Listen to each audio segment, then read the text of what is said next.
President Trump said a large armada of U.S. warships heads toward Iran, quote, just in case, nearly a month after anti-government protests. Well, President Trump says other nations, in conjunction with the U.S., will now send warships to the Strait of Hormuz. Admiral Ernest King in World War II, we've decided to share the ocean with Iran. At 3:52 a.m. local time on March 25, 2026, a transmission node hidden inside a fenced communications shed 14 miles east of Bandar Abbas receives a burst no commercial scanner can decode. The burst lasts less than half a second. There is no voice, no acknowledgement, no repeat. One signal arrives, one instruction is understood, and inside a reinforced underground chamber built beneath what satellite imagery still labels as a water management depot, hydraulic locks disengage. A launch cradle begins to rise. The missile on that cradle is not a coastal rocket, not a drone, not a short-range battlefield weapon meant to frighten tank crews or airfields. It is an Al-Qadr, nearly 16 meters long, liquid-fueled, road-mobile, and built for reach. Iran has advertised versions of it for years, but this one is different. This one carries a modified terminal package, a maneuvering re-entry vehicle designed to survive damage, keep steering after separation, and come down fast enough to turn seconds into nothing. In the next 11 minutes, it will become the single most dangerous object anywhere between Bandar Abbas and the central shipping lanes of the Strait of Hormuz. 48 nautical miles to the southeast, the USS Boxer is cutting through black water at 13 knots. Boxer is not a carrier in the supercarrier sense. She is something more deceptive. A Wasp-class amphibious assault ship, 843 feet long, more than 40,000 tons at full load, carrying sailors, Marines, rotary wing aircraft, attack helicopters, tiltrotors, and short takeoff strike jets. Depending on her air package, she can put Marines ashore, launch aviation raids, run command and control for an amphibious task force, and act as a floating airbase close enough to see the glow of the Iranian coast. Tonight, she carries more than 1,000 sailors, a Marine contingent ready for contingency operations, and enough fuel, munitions, and aircraft on her deck to make one successful hit a strategic headline before dawn. She is not the largest American warship in the region. She is the most reachable. And tonight, she is the target. If you want the full truth about what happens next, hit like right now so this story reaches more people before the headlines flatten it into something smaller than it was. At 3:52 and 19 seconds, the Al-Qadr ignites. The flame column punches through a camouflaged roof panel and turns the depot's western access lane into a white furnace. A steel blast cover weighing more than a ton flips into a dry trench and lands upside down 50 meters away. 3 separate infrared platforms over the Gulf register the thermal bloom almost instantly. There is no attempt to conceal the launch. Concealment would take time. Iran does not need time. Iran needs the missile in the air before the network around Boxer understands what kind of threat it is looking at. What Boxer's task group does not yet know is that the attack really began 4 minutes earlier. At 3:48 a.m., from a disguised flat-deck cargo dhow moving north of Chesham Island, a Fateh family short-range ballistic missile was launched on a flatter, faster profile toward the outer defensive screen around Boxer. It is not aimed at Boxer herself. It is aimed at the destroyer USS Milius. The Aegis ship sitting northeast of the amphibious formation and carrying the kind of radar and interceptors that make a long-range missile shot difficult. The decoy costs a fraction of what will be fired to stop it. That is the point. Milius classifies the launch 9 seconds after ignition. In the Combat Information Center, the track is assigned a threat level that translates into plain English as dangerous but solvable. Milius responds at 0349 and 02 seconds with a single Standard Missile 3. The Interceptor rises hard, clears the ship in a sheet of orange, and climbs out over the Gulf on a vertical line so violent it looks almost disconnected from the earth below it. The kill occurs high above the water at 0351 and 41 seconds. Clean intercept. Debris disperses into open sea. The immediate threat disappears. But the Al-Qadr is already above 60,000 feet and climbing. What changes everything is not the launch itself. It is what happens after burnout. Milius feeds the Al-Qadr's track into its engagement software, and 6 seconds later the fire control solution comes back with an answer no watch officer wants to see. The missile is not holding a stable ballistic arc.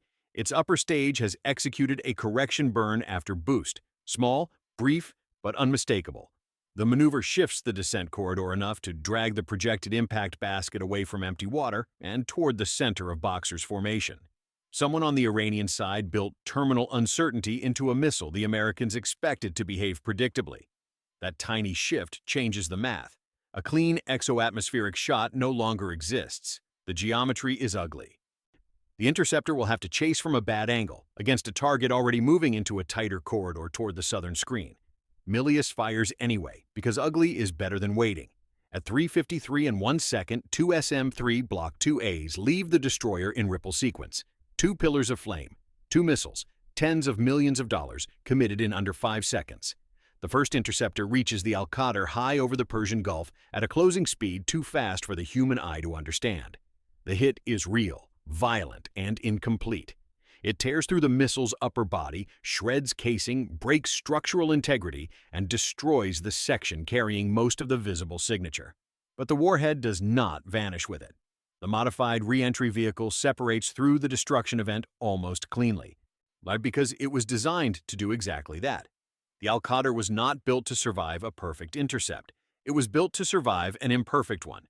The second SM-3 plows into the debris cloud moments later and scores only a partial effect. More casing comes off. Thermal shielding peels back along one side, fragments cut into the outer shell, but the warhead keeps falling, intact enough to kill, and now it is coming down detached, damaged, and still guided. Comment shield below. If you think America's layered missile defense is the most ruthless defensive system ever put to sea, from 80,000 feet and below, the fight changes completely. This is now Boxer's problem. Aboard the amphibious assault ship, General Quarters has already sounded. Ship Defense Condition 1 follows almost immediately after. On the flight deck, a pre-dawn launch cycle dies where it stands. Two F-35Bs being prepared for an early combat air patrol remain chained and cold. A pair of AH-1Z Vipers are rolled back from a hotspot. Fuel crews clear hoses. Ordnance teams scatter to protected positions. Deck movement that normally takes several minutes is compressed into a burst of rehearsed violence because everyone on Boxer understands the same thing at once. If the incoming object lands on the flight deck, the damage will not remain on the flight deck. Boxer's self-defense systems shift to automatic authority. Ram launchers come alive. NATO Sea Sparrow cells are brought into immediate engagement posture. Phalanx mounts spin into tracking logic. Electronic warfare systems begin searching for every possible angle to confuse, seduce, or break the warhead's terminal solution. Chaff can distract seekers. Nulka can seduce anti-ship missiles. But a hypersonic ballistic re-entry vehicle descending almost vertically is not a sea skimmer. It is a spear, and spears give you almost no time. At the warhead's estimated speed, Boxer's innermost gun defenses will have only seconds to work with. Sea Sparrow has a better envelope, but the descent angle is steep enough to compress even that window. What makes the situation worse is that the damaged re-entry vehicle is no longer flying clean. Its body is heating unevenly. That means its control logic is compensating. That means its path is jittering in short corrections, each one small enough to look manageable on a screen and large enough to move the impact point across critical sections of the ship. At 0354 and 26 seconds, another layer of the Iranian plan wakes up. 33 miles southwest of Boxer, the destroyer USS Spruance has been holding a low-signature trail on an underwater contact first classified more than 50 minutes earlier. The contact is slow, shallow, and stubbornly careful. Iranian, midget submarine, Ghadir class, roughly 120 tons submerged, battery-powered, cheap compared to the ships above it, dangerous because it does not need to sink Boxer to matter. It only needs to be in position when the missile arrives. Even the possibility of a torpedo shot during a missile engagement forces hesitation, and hesitation is what layered ambushes are built on. Spruance receives weapons release. Its embarked MH-60R Seahawk, already orbiting in the dark with dipping sonar support, breaks pattern and drops two Mark 54 lightweight torpedoes in spread. On either release points are staggered deliberately to box the submarine in if it tries to sprint north toward shallower water. The submarine hears the first weapon soon enough to understand what is coming and too late to escape it. The gulf at that point is not deep enough, not wide enough, and not forgiving enough. The first torpedo acquires, the second confirms. The contact breaks apart below the surface, and the undersea flank threat disappears before it can add chaos to the air battle above. Type yes. If you want to see every defensive layer around USS Boxer pushed right to its limit, Back in the sky, the Al-Qadr's warhead drops through 52,000 feet. Its internal guidance package is still functioning. Because part of the outer shielding was torn off during the partial intercept, one side of the re-entry body is running hotter than the other. And that is bad for the warhead. It is also bad for the Americans, because a damaged target is often a more unstable target, and unstable targets are harder to predict. The impact point initially resolves into a circle landing just off Boxer's port side. 5 seconds later, a correction pulls it back over the forward section of the flight deck. Another adjustment moves it aft toward the island. If it gets through, no one on Boxer gets to choose where the disaster starts. Milius has one last long-reach option before the engagement collapses into Boxer's own short-range envelope. The destroyer has been building an atmospheric intercept with SM-6 since the first partial kill. SM-6 is not meant to chase a target in space. It is built for the thicker fight below that line, where active seekers, speed, and blast fragmentation become decisive. Not each missile carries its own radar seeker in the nose. At the right distance, it stops needing the launching ship to hold its hand and begins finishing the job alone. At 03:55 and 11 seconds, Milius fires the first SM-6. At 03:55 and 17 seconds, it fires the second. The first missile climbs hard on a crossing line. The re-entry vehicle tries to shift. Not a huge maneuver, not some cinematic 90-degree turn, just a sharp lateral pull designed to throw off the predicted basket one last time. But the damage from the earlier intercept has already taxed its control authority. Every correction now costs it more than it should. The hotter side wants to drag. The guidance package keeps compensating. The missile below keeps learning. At just over 8 miles, the SM-6 locks. It stops taking correction cues and homes directly on the target. The closing geometry becomes brutal. The Al-Qadr warhead jerks left. The SM-6 follows. The warhead rolls into a shallower corrective pull to keep its nose where it wants the ship to be. The SM-6 closes to lethal distance and detonates. A cloud of tungsten fragments expands into the descending body at several thousand meters per second. The effect is immediate. The re-entry vehicle does not disappear. It comes apart in functions. Guidance first, then control, then certainty. Whatever was steering it is gone. Whatever was meant to arm it is no longer reliable. The object still has velocity, it still has mass, but it is no longer a guided strike package. It is now a falling piece of broken hypersonic metal aimed by momentum more than intelligence. And that is exactly why the second SM-6 matters. 14 seconds after the first detonation, the second interceptor arrives on a now predictable track. The active seeker acquires the broken target lower, tighter, and cleaner than the first missile had it. The intercept happens at roughly 17,000 feet, well outside Boxer's final inner ring, but close enough for everyone on the ship to feel how little room had remained. The second SM-6 punches directly through the unstable body. What is left of the warhead disintegrates. Fragments scatter across dark water east of the formation. Nothing reaches Boxer. Share this video right now so people understand how much planning can hide behind a single missile launch and how close that planning came to changing everything in 11 minutes. On Boxer's bridge, the inbound track is called splashed at 03:56 and 08 seconds. From the moment the encrypted instruction was received ashore to the destruction of the final descending fragment, the engagement lasted 11 minutes and 8 seconds. 11 minutes. That is all the time the entire Iranian operation bought itself. 11 minutes to spend months of engineering, concealment, rehearsal, and coordination against one American warship crossing one narrow body of water before dawn. Now run the numbers. The decoy ballistic missile that pulled the first defensive shot likely cost a fraction of the interceptor that killed it. The Al-Qadr itself, even with a modified terminal package and specialized preparation, cost dramatically less than the layered missile stack required to stop it. 2 SM-3s, 2 SM-6s. Torpedoes dropped from a helicopter to erase the undersea piece of the ambush. Iran forced the Americans to spend premium interceptors and immediate anti-submarine weapons on a threat package assembled from cheaper parts, disguised launch positions, and timing discipline. That exchange ratio matters, because in some room ashore, somebody is not counting the failure in headlines. They are counting it in cost per shot.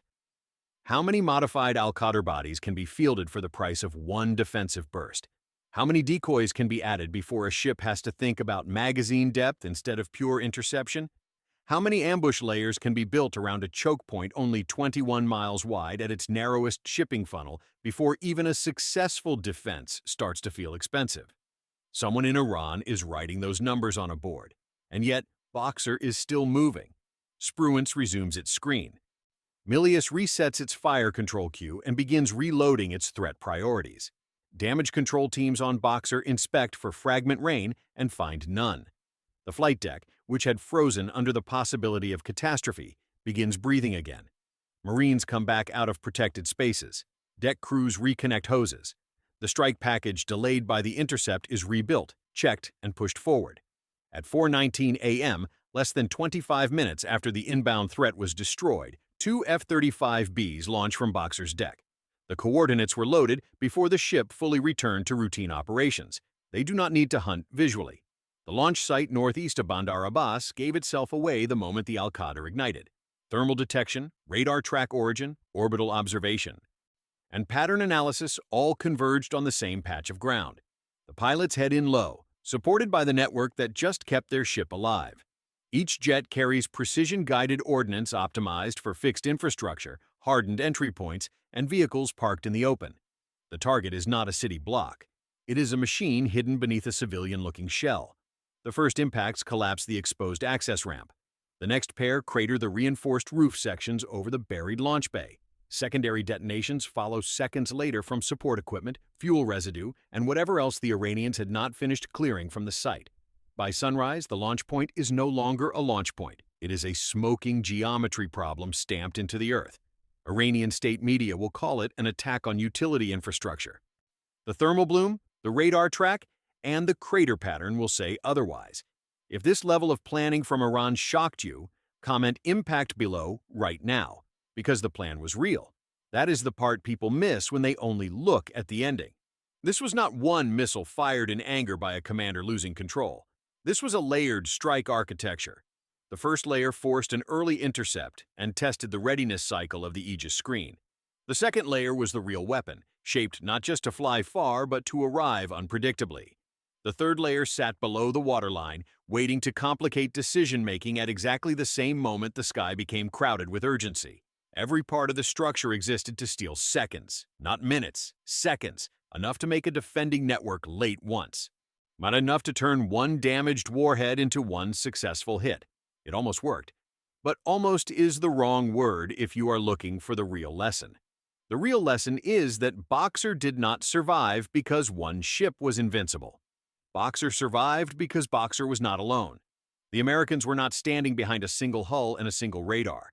They were standing inside a connected web of sensors, interceptors, helicopters, electronic warfare suites, and doctrine written for exactly this kind of compressed violence.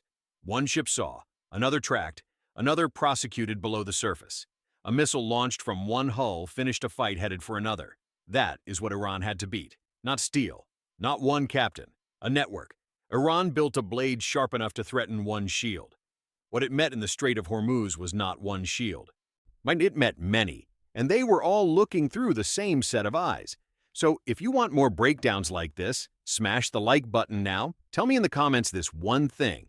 Would you trust USS Boxer's layered defense if you were standing on that flight deck at 3:55 a.m.? And subscribe, because next time we are breaking down the exact terminal moments when an SM-6 turns a maneuvering ballistic threat from a guided weapon into falling scrap over open water.